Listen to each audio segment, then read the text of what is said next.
are the areas that both sides of the aisle you think are in agreement? What are the easy issues to solve? Well, it's easy to come together on things like childhood cancer research, things like that.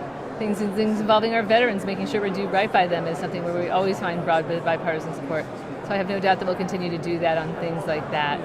Where are the tough areas? Where are the ones where it's going to be the tougher issues that you think are? I think anything involving discretionary spending is going to be tougher.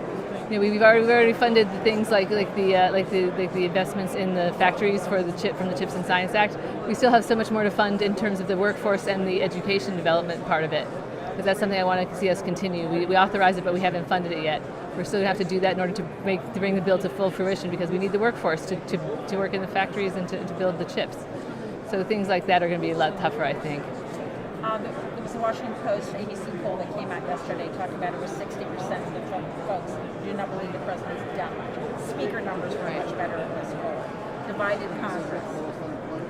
How do we come together? Is anything going to get done? Sure, we're always going to get things done. I mean, we have to keep the government running, don't we?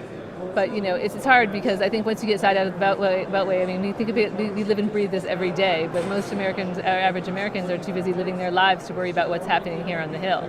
So they just, as a consequence, they haven't seen the real results of the legislation we passed, but they'll start seeing it very soon. Things like shovels in the ground for the transportation projects, things like broadband being expanded into areas that didn't previously have it. You know, things like that will really start to really show, and things like seniors noticing that they only have to pay $35 for their insulin. That's pretty amazing.